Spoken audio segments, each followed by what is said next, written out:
Online competition is just one of the many challenges that small businesses are facing. They also have strict coronavirus regulations to follow and some customers who refuse. I spoke earlier this week with Lance McWhorter, owner and chef of Culture ETX, about his concerns with diners who refuse to wear a mask. Well, we had an exceptional Friday the 13th where it seemed like nobody wanted to wear their masks. And it's kind of been a post-election thing. It's like since the election's been over, it seems like people really stopped caring about it and just doing whatever they want.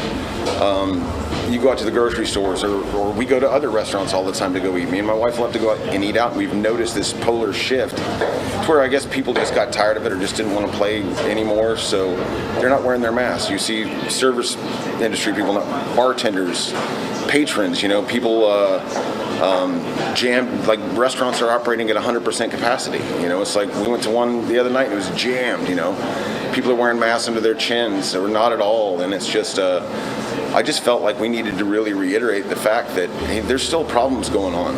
And we've had the mask mandate in place since we reopened in, I guess it was May. So we've been doing this for a long time and we've been asking our guests to wear masks for a long time. So it's nothing new. But I just felt that I needed to go on and just reiterate the fact that yes, we want people to wear masks. We were required at our restaurant. It's super tiny. It's our tables. I can have 6 tables because I can't. Other than that, I can't maintain the 6-foot rule. So walking in between those, you need to wear a mask. Well, a lot of people took offense to that. I shouldn't say a lot of people. It was like 5. But 5 people can raise quite a stink. Especially with social media, the way it amplifies and just goes on and on. So, out of 400 positive responses, we had 5 that really didn't like it a lot. So, it was a little back and forth with them before they were blocked and just removed from the conversation because we can do that. If they'd acted like that in the restaurant, they'd been thrown out onto the brick street really fast. So. I guess the internet allows that kind of anonymity and safety net for people like that. So we've shot the follow-up video yesterday, and people have really loved that because it really shows how effective masks are. And I'm surprised nobody's done it yet. And it was some, dumb ex-military chef in Tyler, Texas, that finally came up with a demonstration to end all demonstrations of what masks actually do.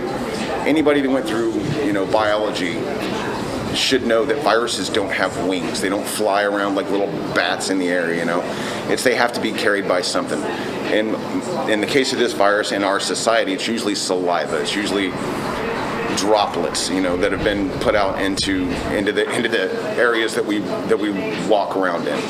So I just walked up to my front door on this video and held up a mask and a squirt bottle and just shot it about 6 times at close range right up to the glass.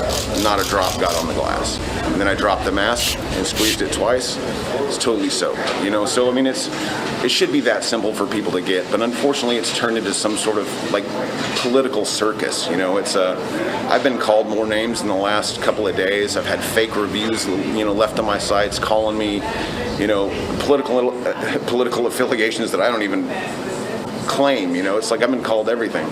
I'm I'm an ex-military guy. I lean farther right than anything else, but somehow in the far right, it's become this like polarizing hill that they're going to die on, this mask thing. It's somehow a violation of their freedoms or a violation of whatever, their rights, and it's ridiculous. It's just like, wear the mask. You're wearing a mask sitting here talking to me now. I'm wearing a mask. All my crew's wearing masks. This lady walking the street right here on the square is wearing a mask. It's just like, put it on.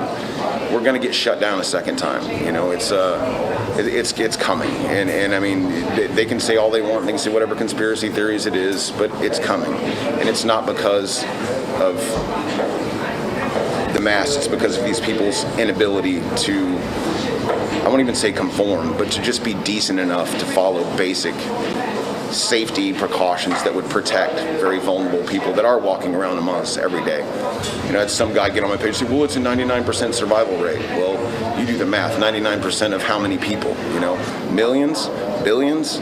Are you going to pick who they are? This doesn't cost anything. Oh, I'm sorry, it costs $1. So put it on. It's just idiotic at this point not to.